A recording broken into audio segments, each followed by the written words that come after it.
Broadway's My Beat, from Times Square to Columbus Circle, the gaudiest, the most violent, the lonesomest mile in the world.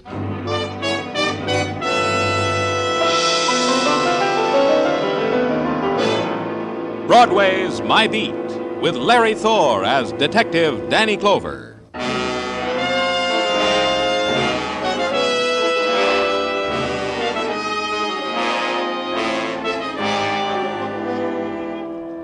In the early twilight, Broadway is dappled with beginning shadows. It's the time of the small shock. The springtime's day starts its long scream down into night. It's time clock time, the hour for going home again. Close the ledger, lock the store, figure the overtime, smile at the boss, and out into the street. Blink, then run. The subway waits for no man. Home again. End another day again.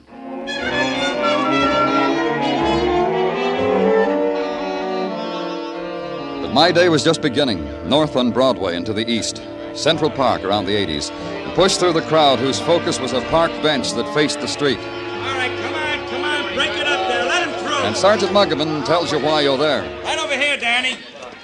Stand right there near the bench. I found the knife. I didn't pick it up. Who's the boy? Paul Gilbert. Yeah. I haven't been home from school yet. Oh, you'll go home in a squad car, Paul. I promised him with the siren, Danny. With the siren. What happened, Paul? How did the knife get there? I saw the man take it out of his own back and throw it down. And then the man staggered away. Did I show you this, Danny? All this blood? Wherever he is, he's hurt real bad. I want you to think for a minute, Paul. What did this man look like? Tall, I guess. Yeah, I guess that's all. He was tall. Most grown-ups are tall, aren't they, Paul? All of them, except for midgets. One more thing, Paul. Was there anyone with this man? Think hard. No, I don't think so. Well, you told me that the other man I saw wasn't with him. The other man in the hat just watched him. Then the man in the hat ran away. He wasn't with him. What did the man in the hat look like? He had a hat. That's all I know. I got scared. I ran. That's right, Danny. Paul ran right into Officer Curcio on the beat. Almost knocked him down. Curcio came back, saw the blood on the bench, the knife, phoned it in. Paul, did you know the man with the knife? No, I usually don't come home from school this way. We had an after-school game with the ep062 over there on the playground. This is the first game of the intramural. A squad car, Muggavan, for Paul, with a siren.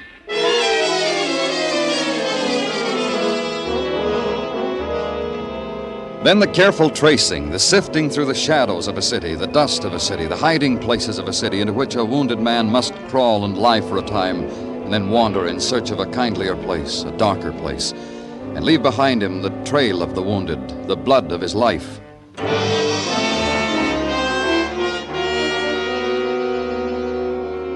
But the man who'd been stabbed had done none of these things. The hospitals told me that, the doctors, the fellow in the neat white jacket in the drugstore across from the park, who, not having a wounded man, offered me a special on shaving cream. Then the legwork of the man on the beat, harvesting the crop of those who had been at the scene of the crime, sorting them, packaging them, parceling them out to me, one by one. Look, mister, how many rides do we have to give you guys? I was calling on my girl. I brought her a box of chocolate-covered peppermints. She was beginning to understand me. We won't keep you long. You don't understand, mister. I don't stick close to my little bird. She busts out of her cage. I've known her to do that when I pop out 2 minutes for a corner newspaper. You were in the park this afternoon, saw a man who was stabbed. Can you describe the man? I was never in no park where an unfortunate got stabbed. An officer took your name. You made him erase it, start all over again because he wasn't spelling it right. So you caught me in a lie. Can you describe the man who was hurt? Describe? Who got a chance to get close to him? Everybody pushing, shoving like it was a parade for a general. I'm lucky I got a peek at the top of his fleeing skull. Oh, that's all. Look, I want to explain why I lied about not being in the park. My girl, the bird, thinks I work for a living. It's a little white lie I used to keep her caged. That's all. You can go.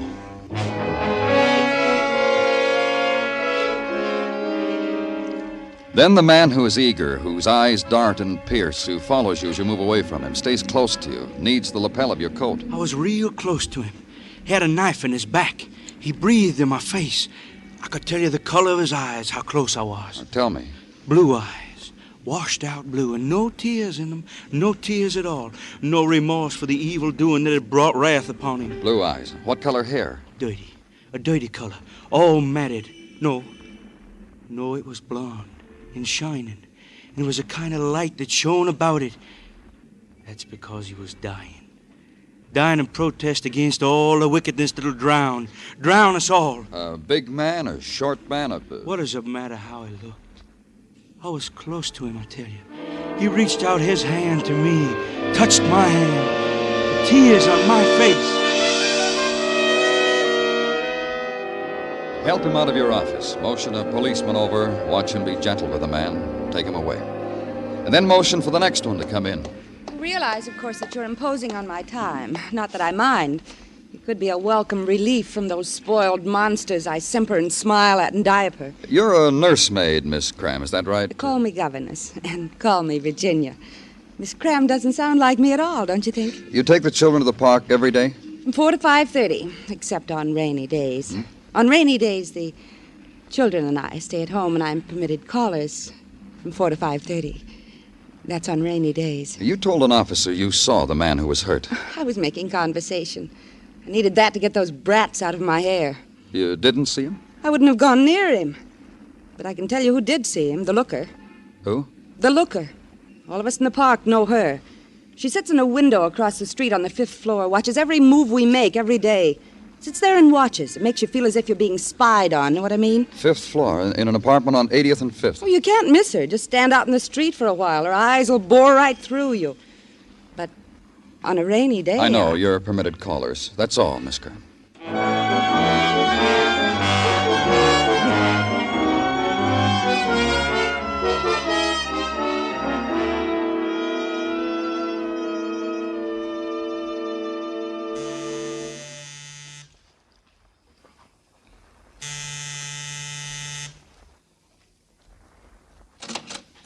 Yes? I'm Danny Clover, police. We haven't done anything. I know, I don't even know who you are. There's no name card on your door. You want to come in and talk to us? All right. I'm George Mason. She's in the wheelchair. Diane's my wife. Good evening, Miss Mason. Diane? Diane, dear. Diane, we've got a visitor. He said good evening to you. Say hello, Diane. This is Mr. Clover. He's from the police. Mr. Mason, there was some trouble earlier across the street from you. Talk to her, will you? I'm trying something. Maybe it'll do her some good, talking to her. No one ever does, you know. You just talk to her and I'll answer you. All right. There was a man stabbed across the street from you, Mrs. Mason, in the park. Yes, I heard about it when I came home. Have you found the man? No. Mrs. Mason, I understand that you sit by a window every day. That's right, that one. She sits there, watches. It's her pleasure. Today? Every day. Then she must have seen what happened. She must have... Pretty. What? What are you trying to say, Diane? Can't you see how it is? I'm sorry. George, Yes. What is it? I saw a man today. I saw a knife today. Is there anything you can do? Can you talk to her? Diane... A man today. A knife today. Yes, well, can you tell me what the man looked like, sweetheart? Knife. Was he a big man? Was he a small man? Was he a nice man? Man. Did you like him?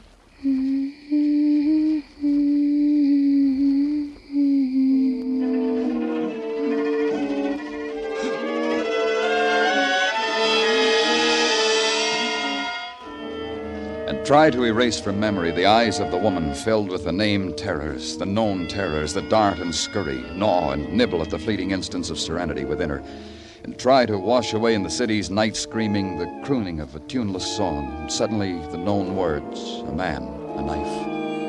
And know that the eyes that absorb all movement, all shadow, all light on faces, and things that pass before them, have seen nothing. Not the man who was stabbed, not the one who did the stabbing. And then the long walk to the darkened room, turn on the shaded light bulb, and search the cupboards for sleep. And finally, it comes.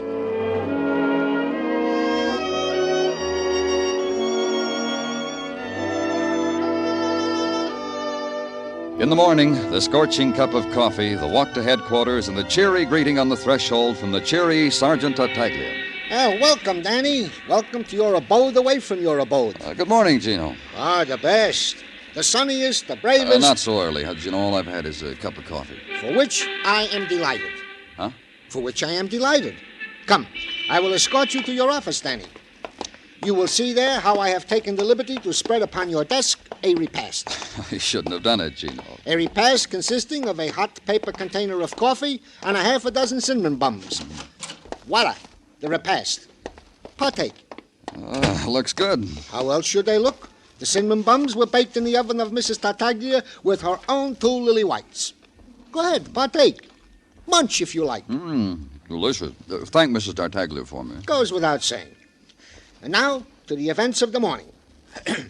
Okay if I disturb while you munch? Yeah. We of the department have discovered that this park bench upon which an alleged man was allegedly stabbed has been a lucky bench. Or unlucky, depending, of course, on the point of view of whom sat there. You'll explain it to me, Gino? Goes without saying. The lucky part of the bench is that 5 weeks ago a man found upon it, wrapped in a newspaper, $300. Turned it over to Lost and Found. So? So is that 4 weeks ago, same man turned into Lost and Found from the same bench a like newspaper containing another $300. And we have not seen this pleasant, honest citizen since. Do you have his name? Oh, it goes without... Harry Forster, 1345 West 16th. Want I should keep the cinnamon buns hot for you, Danny? Do that, Gino. You go ahead and do that.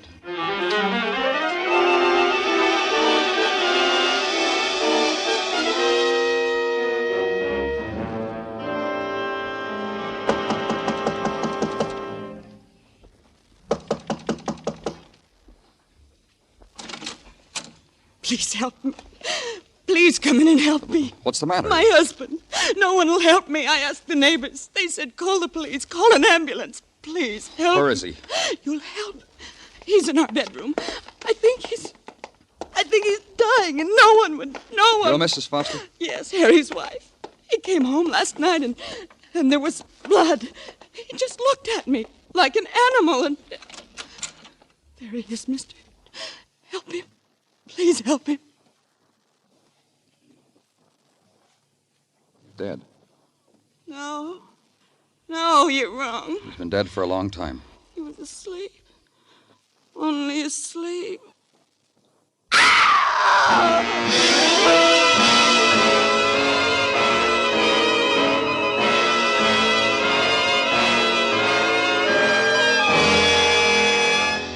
You are listening to Broadway's My Beat, written by Morton Fine and David Friedkin, and starring Larry Thor as Detective Danny Clover.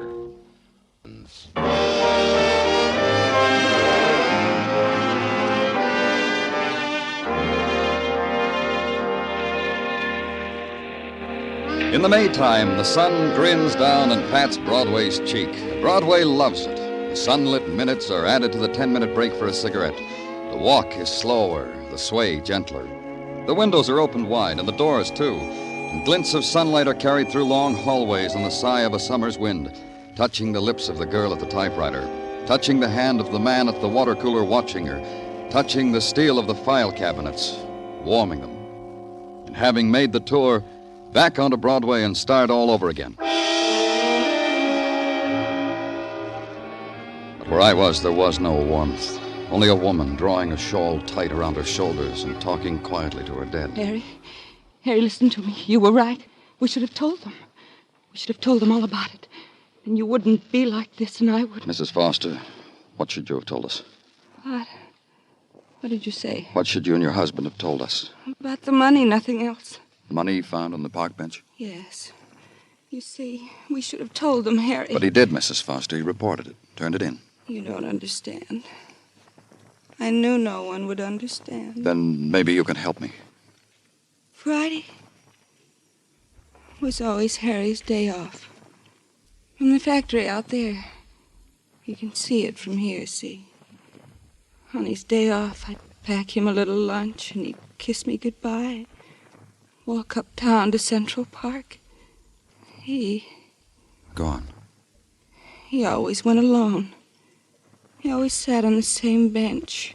Harry used to describe it to me. What he saw, people he talked to, Felt as if I'd been there with him. And one day he found money in a newspaper. And turned it in, like you said. The next week turned it in. But after that, I told him he didn't have to do that anymore. You mean he found more money? Is that what you're trying to tell me? What? You mean he found more money? For 5 weeks in a row. I told Harry he didn't have to turn it in anymore. I told him to go back. To be sure and keep going back. Every week. Yesterday, too. And we'd be rich. No more of this. No more factory. Why didn't you call us when he came home hurt? Call a doctor. It would have spoiled it, ended it. The money, don't you see? I thought he'd live, and with that money... No. You couldn't. You couldn't see.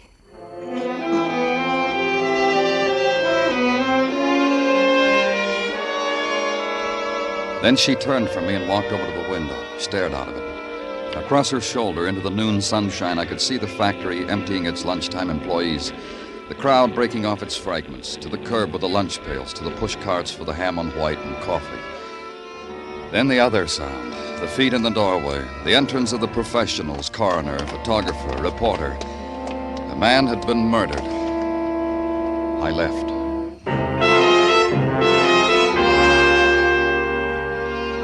Then back again to Central Park and the park bench of the stabbing. Sit on it. A man named Harry Foster used to find money here, and he was killed. And a woman who had seen it happen, a woman who sat at a window every day. I looked up to the window. She wasn't there. I wondered why.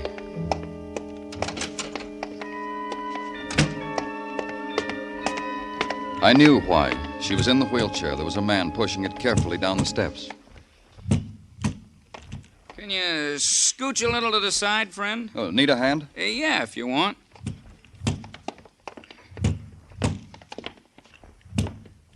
Thanks.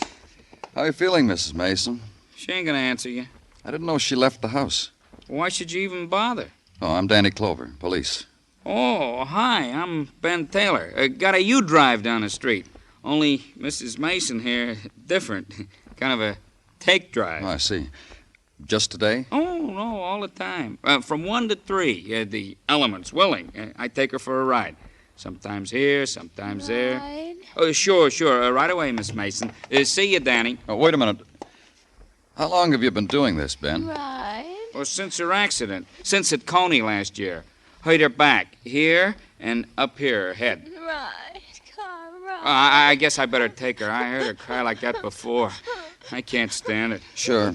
It's a nice day, Mrs. Mason. I hope you enjoy your ride. Oh, she will. She likes riding in the car. See you around, Danny.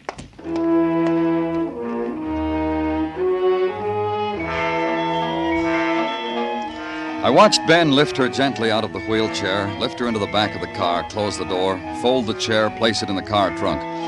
Then back and saying something to her. She looked up for an instant. Her eyes found me. Then she smiled and shaped a lost word with her lips. They were gone.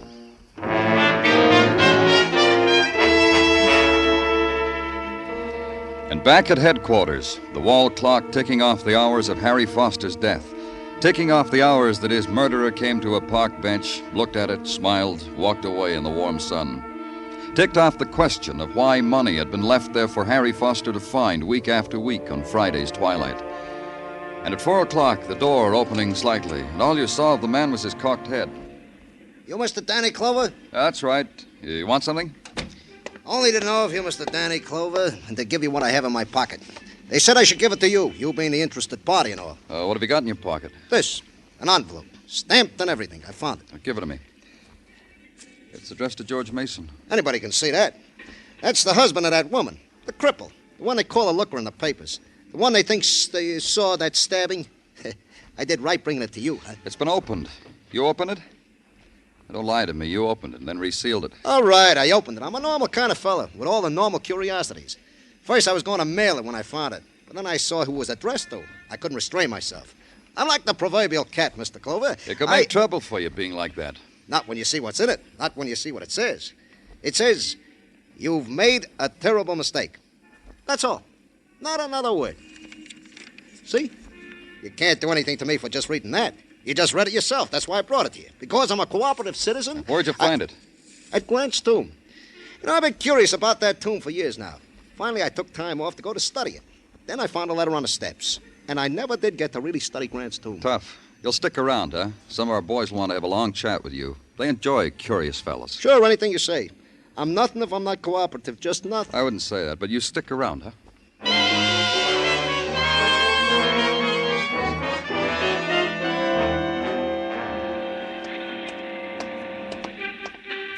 Hi, Ben. Well, hello, Danny. Hey, how do you like this, huh? I rigged up so when it's a sunny day, the telephone is on the outside of my shack. Inspiration, huh? Fine. Who wants to be on the inside when outside it's sunny? You car renting, Danny? I can give you rates. Just talk. If you don't do business together, we never become enemies, huh? What's on your mind? Mrs. Mason. Ah, yeah. Sad, huh? You know, if you set your mind to it and consider all she's been through, and then look at her, she's a pretty woman. I noticed.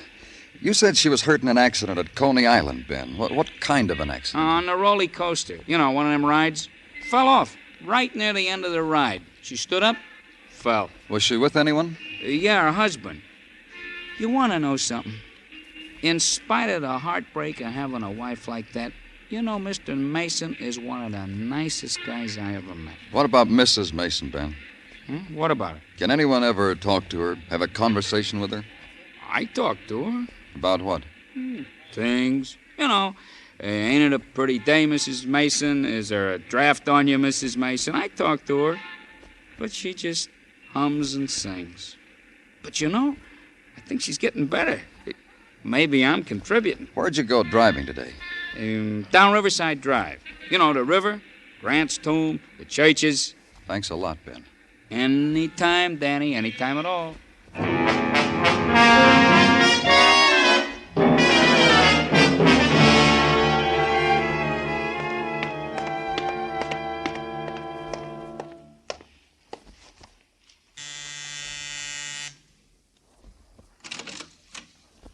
Oh, hello, Mr. Clover. Good evening, Mr. Mason. We're delighted to see you. Please come in. Diane, it's Mr. Clover. Diane looks better, doesn't she, Mr. Clover? Yes, she does. I brought you something, Mr. Mason. Here. Oh? A letter? It's addressed to you. Read it. I don't understand. Read it. Yes, it is. It's addressed to me, but it's been opened. That's right. Read it. All right. The note says you made a mistake, Mr. Mason. Mrs. Mason, your husband might be electrocuted for a murder he committed. Leave her alone. I wasn't going to touch her. Cut it out, Mrs. Mason. What's the matter with you? Have you gone out of your mind, Clover? I said cut it out, Mrs. Mason. I told you leave her alone. All right, you've come here to accuse me of murder, but leave her alone. George, Don't worry about anything, dear. get me a drink of water. What? What did you say? A drink of water, George. Cold water from the refrigerator. Diane. Darling, a drink of water. Do it. You won't be able to wait on me anymore. Mr. Clover's going to take you away from me. You're talking like you know what you're saying. You do know what you're saying. What's happening? What's happening to us? It's already happened. It's all over.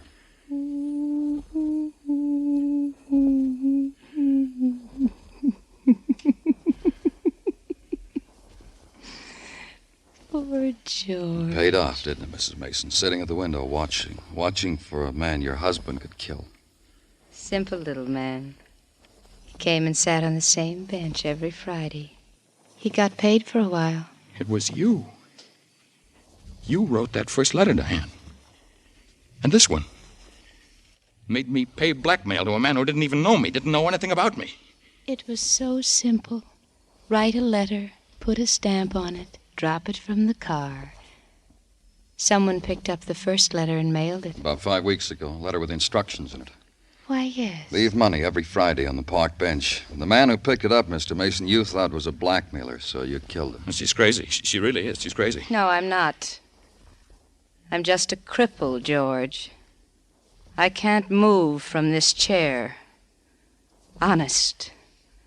But I'm not crazy. She's crazy. What did that first letter say, Mr. Mason? Well, the man saw me push my wife off a ride at Coney Island. He demanded blackmail, but I didn't push, Diane.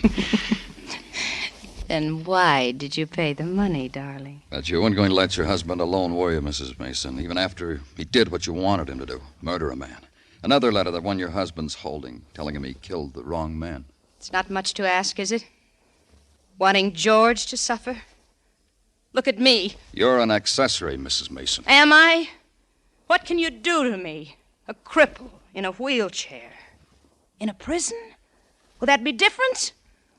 Tell me how. I didn't push you, Diane. I didn't push you. You fell off that ride. You fell. Liar. Diane. You're a liar, George. Diane, will you listen to me? I made it up to you. I carried you. I waited on you. I went crazy that day. I hated you. I don't know why. I don't know. Oh, I know why. You're an evil woman. Evil. Poor George. You should have died. You should have. You should have. Poor George. Poor George. You should have died.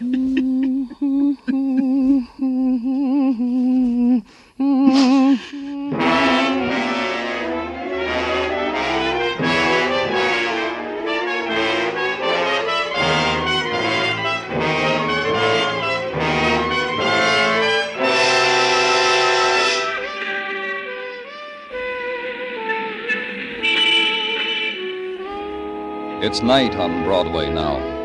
There's easy laughter, and a trumpet skirls its music into the grinning mob. It's top of the evening. Have another drink on me, kid, and let's sit this dance out. It's a street gouged out of a scarlet dream. It's Broadway, the gaudiest, the most violent, the lonesomest mile in the world. Broadway, my beat.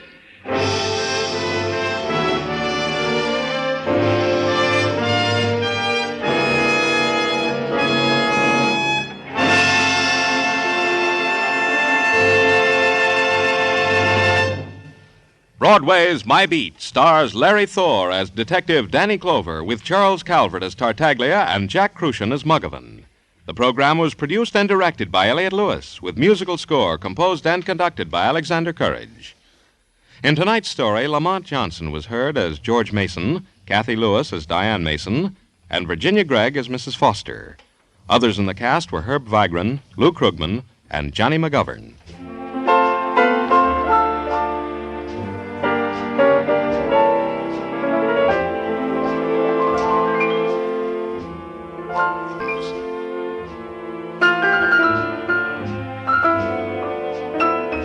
Joe Walter speaking. This is CBS, the Columbia Broadcasting System.